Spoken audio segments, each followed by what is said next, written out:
Muita gente acredita que ser bem-sucedido na sua profissão é ter uma carreira linear, mas será que isso ainda é possível no mercado atual? A gente vai conversar um pouquinho sobre isso hoje.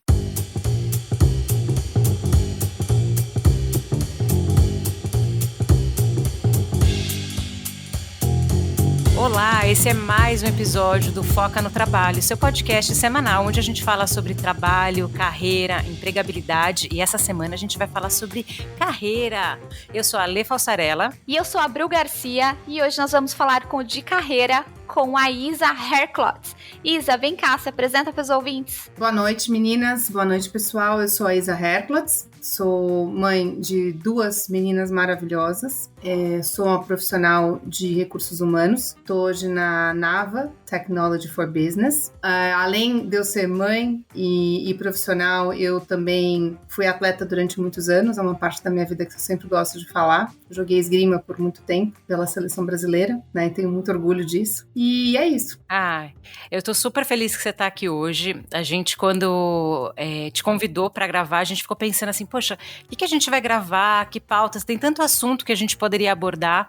E eu realmente fiquei muito feliz que você trouxe a sua experiência de carreira, como que foi a sua jornada, e a gente justamente trazer, né, esse questionamento, essa crítica. Será que pra gente ser bem-sucedido ainda no mercado atual, do jeito que tá, porque a gente fala, né, de mundo bunny, mundo VUCA, nananã, existe ainda essa carreira linear, né? Então eu queria que você dividisse um pouquinho como que foi a sua construção da sua carreira, né? Teve essa parte do esporte, você comentou também que foi professora e que talvez você não tenha tido aquela carreira, vou colocar entre aspas, aqui as pessoas não estão me vendo, eu estou colocando entre aspas, aquela carreira estruturada e organizadinha que muita gente acredita que é sinônimo de ser bem-sucedido. Como que foi a sua carreira? Como que você chegou até o RH? Bom, Ale, eu comecei a minha carreira, né? Eu me formei em administração de empresas, nem era a minha primeira opção. Quando eu estava escolhendo lá, com 18 anos de idade, eu ia fazer publicidade, que na época era, né, lá em 1987, 88, publicidade era tudo, e era para onde eu queria ir. Aí, na última hora, decidi administração, porque era mais abrangente, entrei em administração, pensei, vou trabalhar com marketing. Mas, assim, eu não fui uma boa aluna, né? E eu peguei tanta DP na faculdade que eu acabei não conseguindo entrar no seminário de marketing e fui para uma carreira mais de administração geral. Naquela época, recursos humanos não era uma carreira. Você tinha ali as matérias que falavam sobre gestão de administração geral, tinha um pouco ali de direito, né? Mas não existia essa carreira, essa cadeira especificamente naquela época. E aí, quando eu terminei a GV, eu tinha feito um estágio muito rápido, não tinha me apaixonado pelo assunto, fiquei muito na dúvida, foi a minha primeira crise do tipo, o que eu terminei aqui? E eu já dava aula de inglês na mesma época. Então, conforme eu fui estudando na GV, no lugar de eu entrar numa carreira mais tradicional, fazer um estágio de marketing nas grandes multinacionais na época, estava chegando aqui as grandes empresas, eu optei por dar aula de inglês, que para mim fazia mais sentido, era mais gostoso, dava mais grana, e essa questão da grana e autonomia sempre foi muito importante para mim. E aí o que aconteceu? Eu terminei a faculdade, eu falei, pronto, vou ser professora de inglês.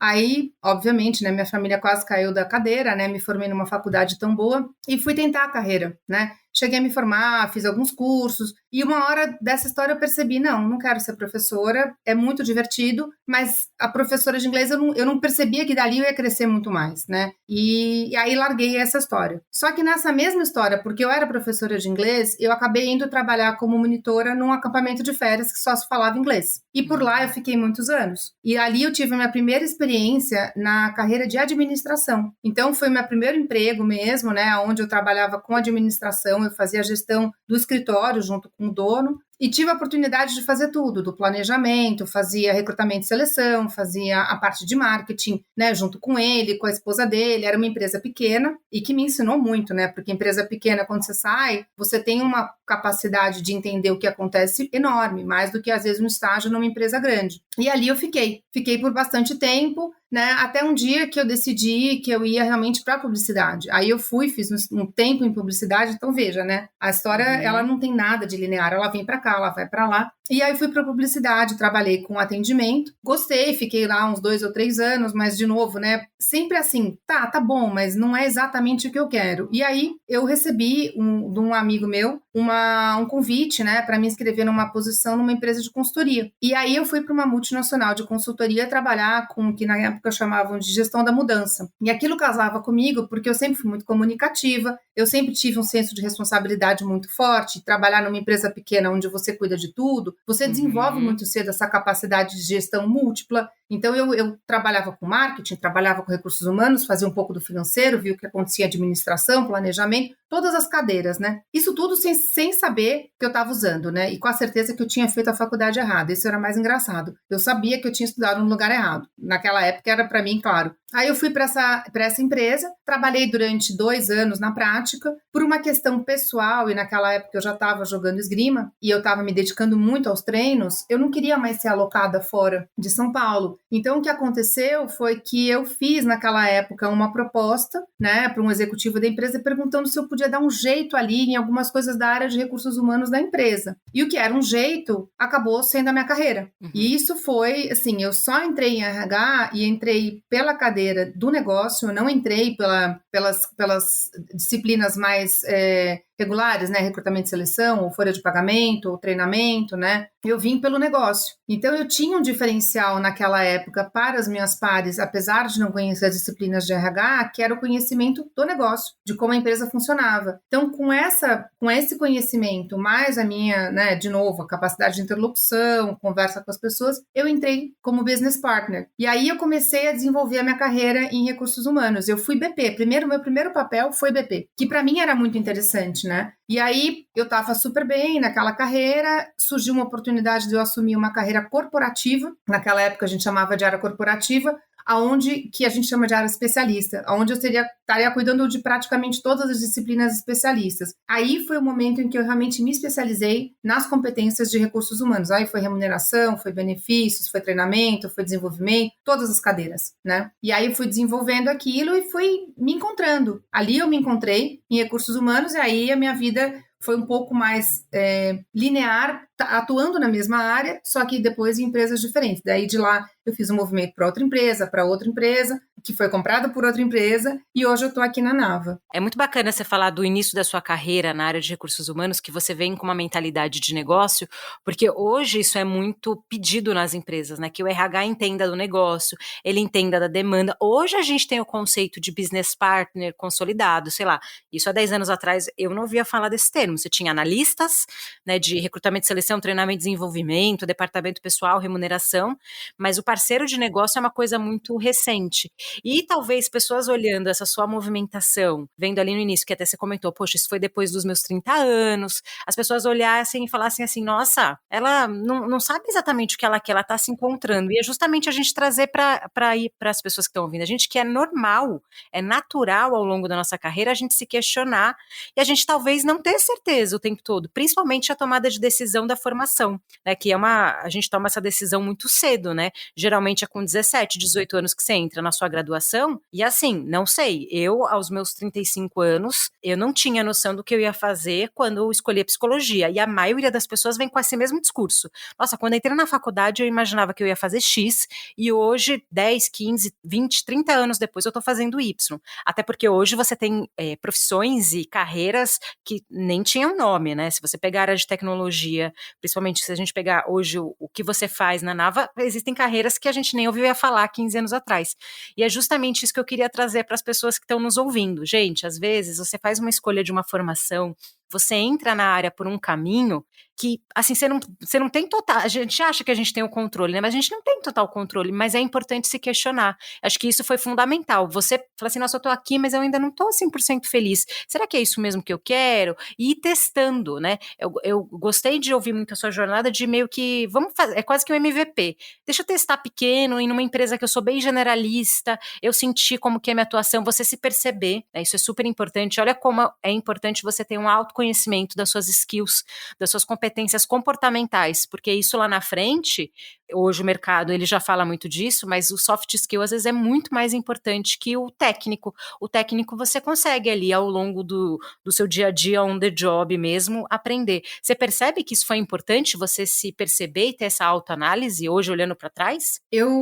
É engraçado, né? Porque hoje olhando para trás, muita coisa faz sentido. Enquanto eu estava vivendo aquele momento de de busca, né, do que eu gostava de fazer, eu me sentia uma pessoa meio perdida, né? E era engraçado porque eu tinha uma pressão externa muito grande, porque os meus pares da faculdade já estavam super encaminhados, né? E eu até contei para vocês o episódio da entrevista que eu fui fazer na época que eu estava na faculdade, que a moça me perguntou: o que você está fazendo aqui? Eu falei: eu não sei, tá todo mundo aqui, eu vim também, né? Todo mundo estava aplicando para um estágio na época, né? E eu me sentia muito outsider por conta disso. Eu não era tratada pelas pessoas, pelos meus pares, não era uma questão deles, era eu não me sentir parte daquele escopo, né? Daquela previsão de carreira. Então eu fiquei muito pressionada a entrar. Eu tentei fazer estágio em grandes multinacionais na área de marketing. Não é que eu tenha falado, tudo bem. Até o final da faculdade, eu achei que era marketing mesmo que eu ia e era por ali que eu ia, mas as oportunidades não surgiam, porque eu também nem tinha formação.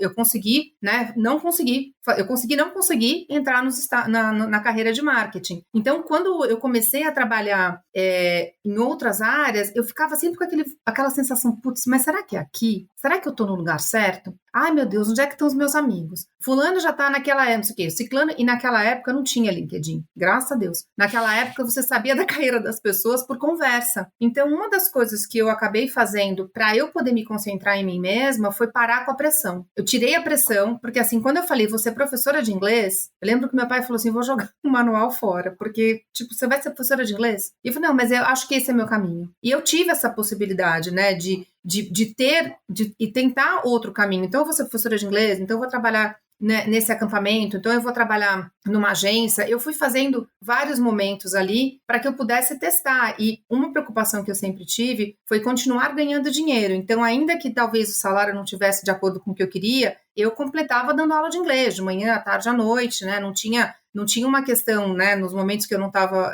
obviamente, trabalhando na minha jornada regular, eu meio que completava a renda com a aula de inglês, mas me dava uma sensação de que faltava. E aí, eu lembro perfeitamente quando eu cheguei no RH e que eu comecei a perceber como as pecinhas começaram a cair no lugar em cima do meu tipo de atuação, da minha mentalidade, da minha capacidade de comunicação, da minha capacidade de verbalização, de persuasão, de organização, eu comecei a ver aquilo tudo cair. Falei, aqui, mas se você for fazer a conta, eu me formei com 22, 23. Com 32, eu falei, achei. E aí, qual foi, na minha opinião, a vantagem competitiva? Esses anos todos que eu estava andando em diferentes carreiras, eles me serviram muito. Porque quando eu decidi que recursos humanos era a minha área, eu tinha já uma bagagem de diferentes perspectivas, de diferentes momentos, né? De uma responsabilidade enorme, porque, de novo, empresa pequena, situações diferentes, você vem com muito mais accountability para você aportar, né, no teu dia a dia. Então, eu também tinha ali a minha bagagem de vida como uma ferramenta que contava a meu favor. Porque quando você chega mais tarde na carreira, você tem que pegar o que você sabe, potencializar lá para cima, para conseguir temporariamente suplantar o que você não sabe, até que você consegue botar o que você sabe no mesmo patamar. Então, saber mexer com as suas habilidades e potencializar para que você não fique parado no mesmo lugar, foi um pedaço também do meu autoconhecimento. Tipo, o que eu faço muito bem? Naquela época, falar inglês era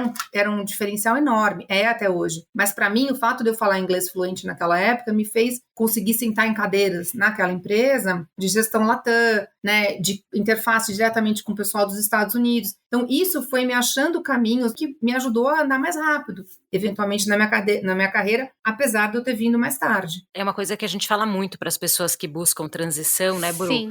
De você pegar pedaços, tá, você não tá numa carreira e para você o cenário era, não tô feliz, mas você tá tocando ali, tá seguindo. O que você fez ao longo dessa carreira e que você consegue encaixar? Tem muita gente que tem essa dificuldade, né?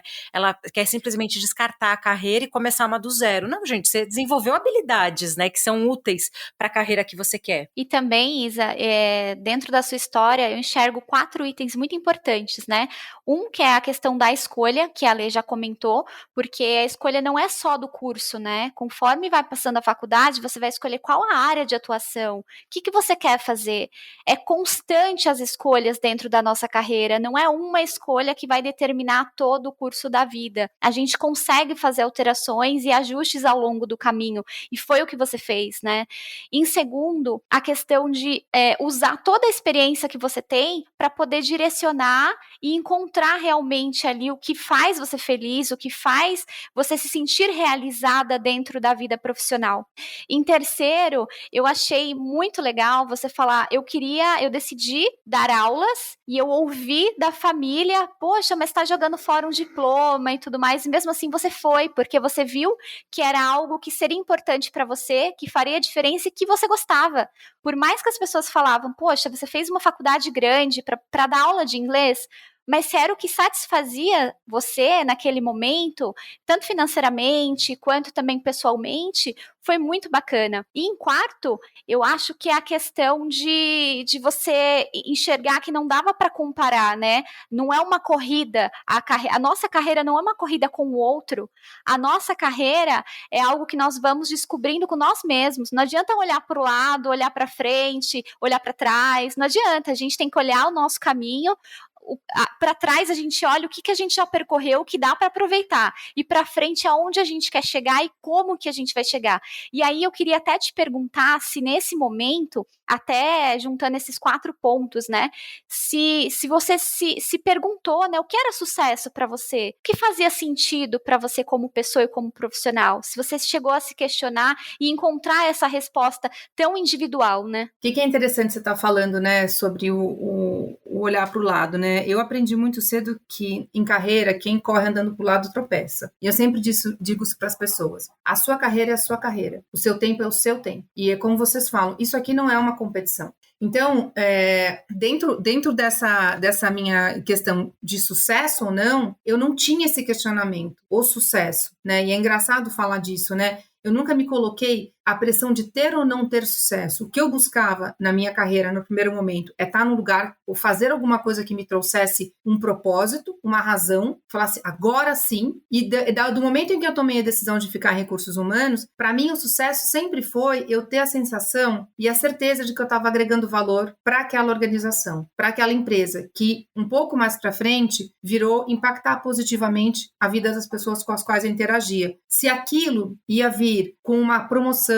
se aquilo ia vir com uma outra ascensão, não é que ele não fosse importante, não é que eu não tivesse ambição, mas a minha ambição é, estou impactando, eu quero mais. Eu estou conseguindo agregar valor, eu quero poder agregar mais e mais. E aí algumas coisas na minha vida foram acontecendo. A carreira foi as oportunidades de mais responsabilidade, a promoção, né? Outras posições, e aí a questão financeira também foi crescendo, né, na paralela, mas eu não tinha essa necessidade de dizer assim, eu sou uma pessoa de sucesso. Eu queria ser uma pessoa feliz no que eu estava fazendo. Tem algumas pessoas que fazem o que elas gostam, e tem outras que gostam do que elas fazem. Eu, durante muito tempo, tentei fazer aquilo que eu gostava, e eu não conseguia achar. Um dia eu comecei a fazer uma coisa, e eu gostei daquilo, e aquilo virou minha profissão. Então essa história, né, tem gente que escolhe, eu quero fazer isso, eu gosto disso. Eu tentei uma, não gostei. Tentei essa aqui, eu também não gostei. Aí, vou fazer isso aqui. E comecei a fazer, eu falei, gostei disso. Nem imaginava que eu ia trabalhar com recursos humanos. E eu falei, aqui que eu quero. E aí, ali eu fui pegando carinho pela minha profissão, amor pelo que eu faço, né? E aí eu fui juntando. Eu tenho o privilégio hoje de amar o que eu faço e fazer o que eu amo. Até porque você teve a experiência, você experienciou aquilo para poder falar, realmente eu gosto. Muitas pessoas às vezes têm uma imagem do que é a profissão, o que é o dia a dia e a realidade, porque nada é perfeito, né? Tem alguns percalços aí durante o caminho, tem algo dentro da área que você pode não gostar, mas o gostar, o que você está fazendo é superior a isso, né? Você mantém ali o que realmente te faz bem e te faz feliz, né? Não, existe uma coisa que a gente fala muito aqui, que é repertório. Se você comer todos os dias arroz, feijão, bife, batata frita, você não vai saber que você gosta de macarronada com almôndega, entende? Então, às vezes a pessoa, ela tomar uma decisão e falar, nossa, eu fiz várias tentativas aqui, e quem vai olhar de fora vai falar assim, nossa, mas tá perdida, não sabe exatamente o que é. Tá, mas eu tô tentando, eu tô testando, eu tô experimentando, eu tô vem do seu gosto, e aí você consegue tomar uma decisão muito mais consciente de, nossa, eu gosto dessa atividade fim, porque tem muitas pessoas que olham ser bem-sucedido e olham para o cargo, mas elas não olham qual é a atividade fim daquele cargo, o que aquela pessoa de fato faz. Então tem muita gente que fala assim, nossa, meu sonho é ser gestor, é ser um líder, porque fica encantado pelo cargo, pela remuneração, pelo status, só que são pessoas, por exemplo, que detestam tomar decisões, e principalmente decisões impopulares, que muitas vezes é o papel do líder, né? O líder, muitas vezes, ele não vai tomar decisão que é a decisão mais fácil, às vezes é a tomada de decisão, é se posicionar, é tomar decisão difícil. E aí, quando a pessoa se depara com, nossa, eu não sabia que ser líder era ter que lidar com tomada de decisão tão rápido. Eu não gosto desse tipo de pressão. Pois é. Então, às vezes, não seria melhor, vamos pensar assim numa carreira em Y, tá? Você ir para uma carreira de especialista, onde você é mais um consultor, onde você está ali para estudar uma profundidade, dar a sua opinião, sua sugestão ali de qual caminho seguir. O líder, ele vai ter um outro recurso. E tem muita gente que confunde isso, né?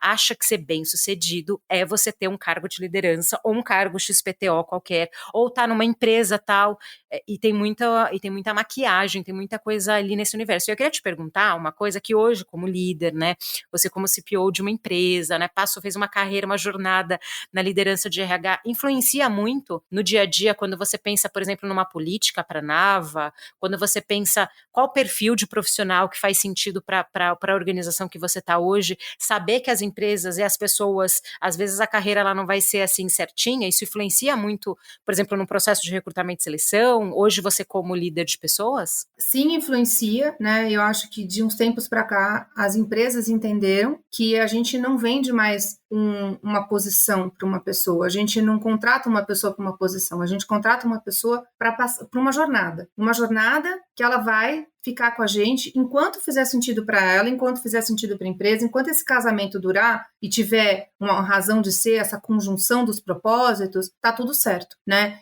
Então, quando a gente pensa em buscar um profissional no mercado, a gente tem que pensar o seguinte, em que momento que eu vou entrar como empresa naquela carreira, na carreira daquela pessoa, em que momento aquela pessoa vai entrar aqui na empresa. Então, se a trajetória dela veio por um lado, foi por o outro, para a gente tanto importa, desde que no momento em que a gente esteja buscando essa pessoa, o conhecimento, a vontade, a cultura, os comportamentos, né? A experiência que ela teve, não é que não importa, ela não tem nenhuma experiência com tecnologia, a gente vai contratar e vai botar num lugar que... Não, a gente precisa olhar o background técnico dessa pessoa. Mas, assim, a gente olha muito a pessoa como um todo, não é só um item ou só o outro. Então, quando você pensa em oferecer para uma pessoa numa questão de talent acquisition, eu estou indo contratar alguém no mercado, eu vou vender a minha jornada e vou perguntar para ela como que a minha jornada faz parte da sua carreira e como que a sua carreira vai fazer parte da minha jornada. Se isso acontecer, maravilhoso. Eu gosto muito desse termo, jornada, porque é exatamente isso que a gente tem dentro das empresas, né? Principalmente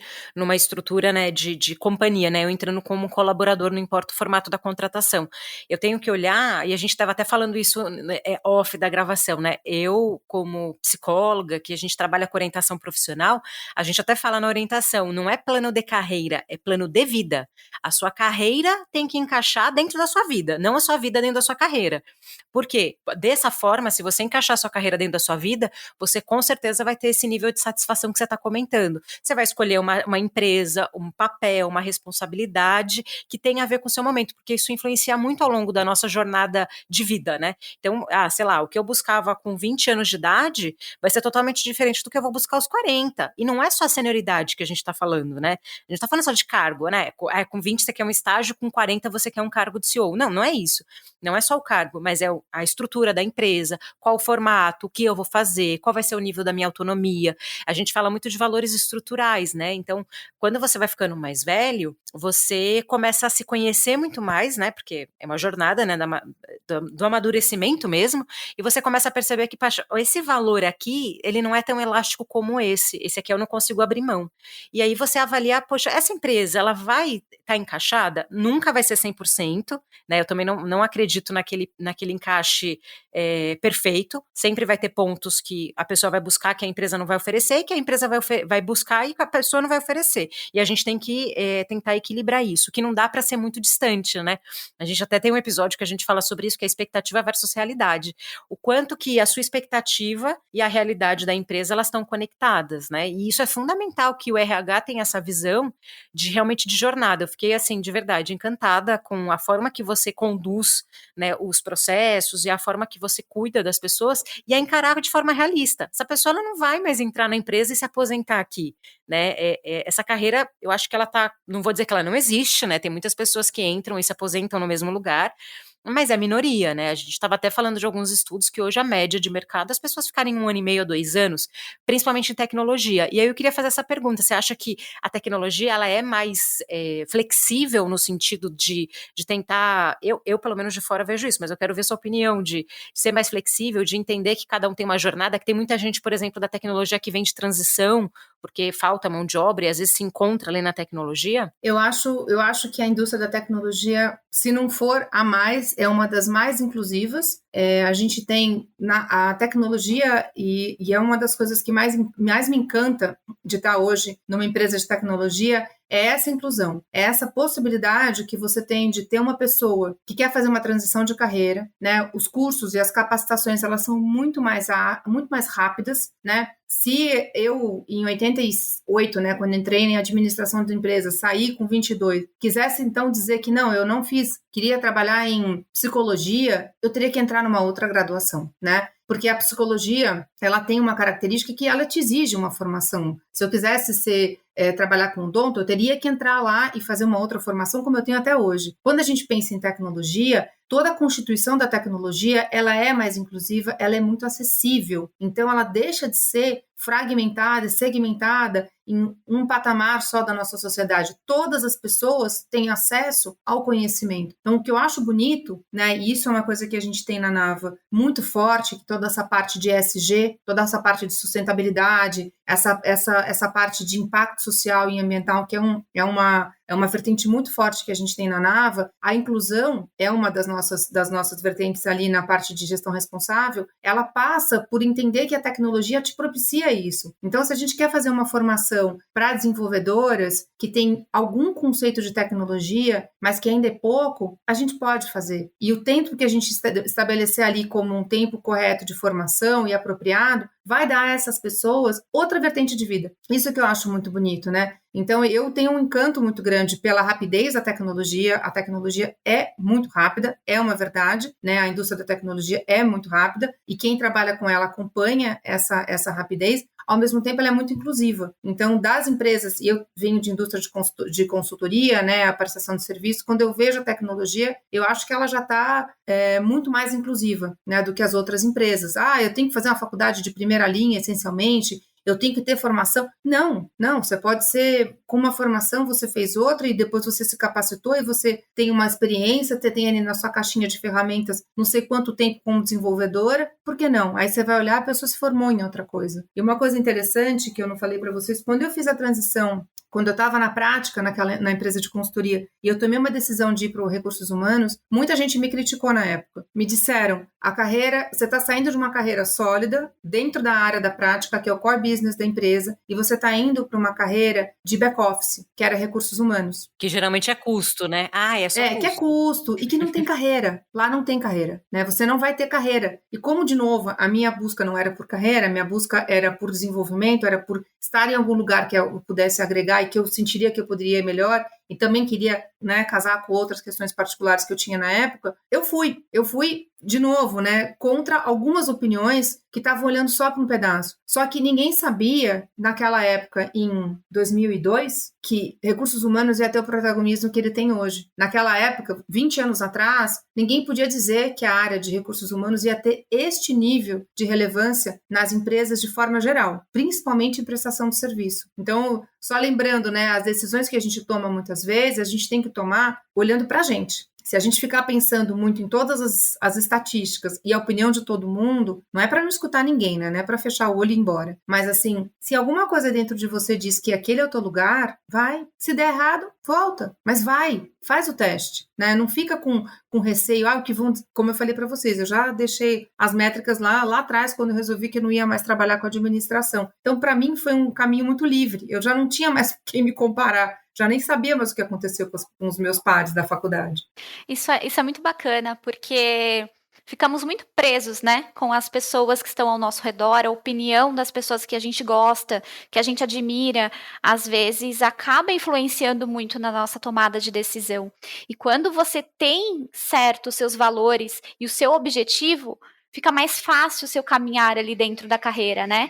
E eu achei interessante você falar também essa parte de ESG, essa parte de transição. Eu queria que você falasse um pouquinho como que a Nava apoia essas transições de carreira. Se dentro da Nava é comum essas transições, pessoas que vêm de outra carreira, como que funciona? A gente tem um programa dentro de casa que chama um programa de mobilidade interna, né? Sabendo que hoje a empresa tem diversas áreas nas quais ela atua junto aos clientes, existe a possibilidade, sim, de você hoje estar num projeto determinado com uma função e passar para outro projeto com a mesma função. Isso existe, a mobilidade interna. Existe a possibilidade de você estar na área de helpdesk, por exemplo, e de repente você querer passar para uma área de desenvolvimento. De repente você conseguiu fazer uma formação ou você tem uma formação, por que não começar bem no começo ali da formação? Você está numa área comercial, te interessa, de repente, ser recrutamento, fazer talent acquisition, por que não? Dentro da área de recursos humanos, a gente busca muito essa possibilidade. Toda vez que eu tenho uma nova posição que não exija um conhecimento técnico ou uma bagagem muito grande, a gente sempre abre ali para a nossa equipe. Pessoal, tem uma posição aqui. Alguém tem interesse em fazer?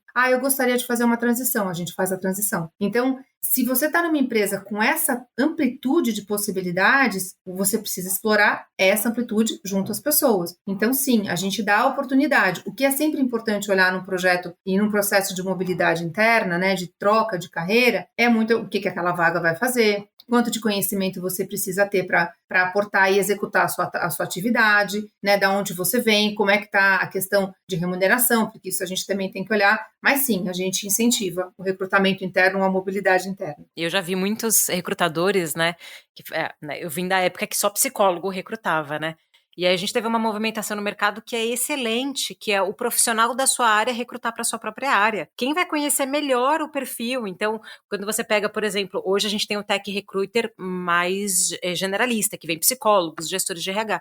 Mas se você pegar a origem do Tech Recruiter, era o próprio desenvolvedor que ajudava no recrutamento e foi aprender recrutamento. É muito mais fácil ensinar uma pessoa a habilidade de entrevista, como fazer rapport, como fazer parecer, do que ensinar tecnologia para o psicólogo. Então, às vezes é um caminho que às vezes a pessoa fala assim, nossa, parece que é o contrário, mas não é. A pessoa da sua área, ela vai entender muito mais qual é o perfil, como que funciona, e aí você ensina essa parte mais técnica de entrevista, etc., parecer, e a pessoa consegue fazer uma transição. Eu de verdade, por empresas que olhem para o indivíduo de maneira mais holística, como você olha, porque é justamente entender o momento que a pessoa tá, como ela tá, e se esse match vai fazer sentido naquele retrato, naquele momento. Nossa, Isa, como é importante, né? Eu estava comentando de terem líderes que realmente acolham as pessoas e entendam que as pessoas são indivíduos e que cada carreira é uma carreira. Então eu quero agradecer imensamente sua participação e que sirva de inspiração para as pessoas que estão ouvindo a gente, que muitas vezes está no momento ali da carreira, está naquele momento mais nebuloso, confuso, e aí a resposta que eu posso dar para você é que dá tudo certo no final, desde que seja algo genuíno, que você esteja realmente seguindo aquilo que para você é importante. Então eu queria que você deixasse suas redes sociais, como que as pessoas te encontram no LinkedIn, como que as pessoas podem encontrar a Nava, e é claro que a gente vai deixar linkado aqui também. Bom, eu queria também agradecer, que foi uma delícia, foi muito gostoso conversar com vocês duas, muito obrigada pela oportunidade. Vocês podem me encontrar no LinkedIn, Isa Herklotz, Nava, né, é mais fácil achar por Nava. A gente também está no Instagram, Nava Technology no Instagram, no LinkedIn, Nava Technology for Business. Isa, mais uma vez, muito obrigada. Obrigada por permitir que o Foca entrasse na sua história, né? Porque é conhecer um pouco mais de você, conhecer um pouco da sua história. Então, muito obrigada. Obrigada por compartilhar. Eu tenho certeza que vai ajudar muitas pessoas que estão em dúvida, que não sabem nem por onde começar. Então, muito, muito, muito obrigada. Quero deixar também as redes do Foca aqui para o pessoal. O pessoal pode encontrar o Foca no Trabalho no Instagram, como @Foca no Trabalho, ou no LinkedIn. Se quiserem falar diretamente comigo, podem me procurar no LinkedIn como Bruna Santana Garcia. Estou à disposição. Ale, onde o pessoal te encontra? Vocês me encontram lá no LinkedIn como Alessandra Falsarella. Podem mandar sugestão de pautas. Compartilhe esse episódio com todo mundo que você conhece, principalmente aquela pessoa que está perdida na carreira e acha que não vai ser bem sucedida. Até o próximo episódio, então. Tchau. Tchau, tchau.